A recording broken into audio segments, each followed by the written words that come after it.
So, hello and welcome to today's Meet the Charity. I'm Josie Bades, the Volunteer Development Coordinator for the Action Together Oldham team, and today we're joined by Alix Davies, Volunteer Coordinator at Community-Led Initiatives. So, hi Alix, welcome. How are you doing? You okay? Yeah, thank you. Yeah, you. Brilliant. Alix has joined us today to talk about the work of community-led initiatives and also how you can get involved and support them as a volunteer. So I think we'll get started if that's all right with you. Yeah, go for it. So could you first of all just tell us about your charity and what your service offers? Yeah. So community-led initiatives is a peer-led organisation, and it was formed 10 years ago now by our founders, and they built community-led initiatives around their experience of rebuilding their lives after they've been through addiction, mental ill health, and their involvement with the care system and the criminal justice system. So CLI, we deliver a range of programs. So they include one-to-one mentoring and peer support with people who are just coming out of the criminal justice system in probation. We also work with people in recovery from substances and people experiencing multiple disadvantages. So all of our services are built on that genuine co-production with the people that we support. And that means that we share our lived experience and connect them to the community as well to help them achieve realistic goals, which will hopefully reduce any chances of reoffending and kind of move them forward in life.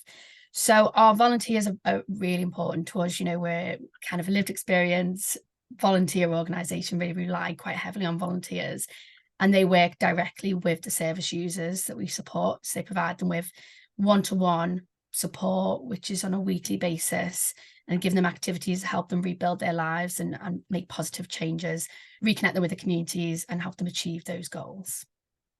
Sounds great. So whereabouts is your charity actually based? So we're offices in Salford Keys, but we're all over the Northwest, and our projects are kind of broken down into areas across Greater Manchester. So we've got Rochdale, Bury and Oldham, which is one area, and volunteers would be in the community or in the probation officers. Manchester, Salford and Trafford, Stockport and Tameside, and Bolton, Wigan and Lee is another area. So we're really Great, so across flexible. GM really? Yeah, everywhere, yeah. Great. So what volunteering opportunities are available within your charity, and is there a specific role that you're looking to recruit for at the moment? Yeah, so it's our volunteer mentors really who be working with people who have just come out of the criminal justice system. So they're matched one-to-one with a mentee, and they'd support them to achieve small and realistic goals as well, which will hopefully reduce the chances of them reoffending. But then we do also work with people as well experiencing multiple disadvantages. So that could be anything from substance misuse, mental health, issues of housing, domestic violence. And in this case, the volunteer then would work with them as part of a larger team, because they're a little bit more complex and it may be taking place in their home rather than the community. Okay, thank you. And are you looking for any specific experience or skills for volunteers? The main is that lived experience. So we really encourage people to apply for the role if they've been through any of the kind of issues that I've listed, so like mental health, addiction, housing. And that's really important with us because we can use our own experiences to help support those people to make positive changes. But we do welcome people from all walks of life. You know, we have students as well who have a lot to give, especially with form filling in and things like that. And really we just want people who've got that positive attitude, got to be non-judgmental, of course.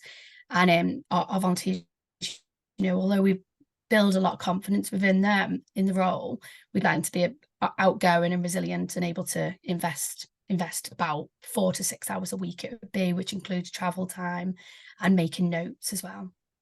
Great. So it sounds like you sort of got a real like values-based approach to like your recruitment. There's not sort of some key skills and experiences that you're looking for. It's quite a mix in your volunteers. Yeah, definitely. Great. And do you have a minimum age for volunteering? It's 18 plus, yeah. 18 plus, great. And what's the recruitment and application process to become a volunteer?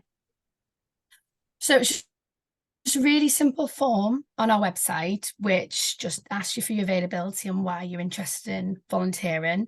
Following this, we'd send you a self-declaration form, just to go through any lived experience you do have.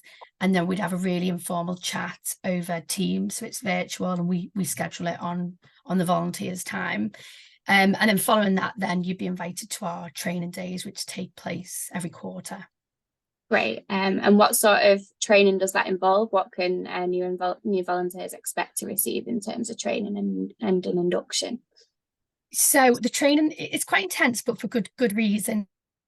So it's in person, and there's normally around 15 to 20 people, so all volunteers as well, going through the same. So it's a lot of discussion. It takes place over 2 days in Salford Quays. And it kind of covers topics such as having difficult conversations, managing risks, setting boundaries and confidentiality.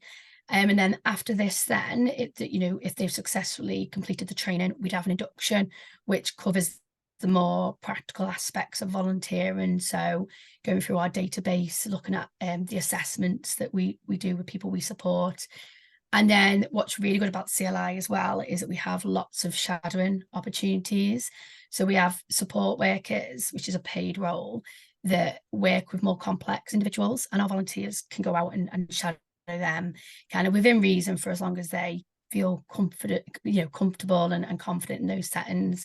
And that's why we're going through the DBS and the vetting and everything that we need for them to go out on their own.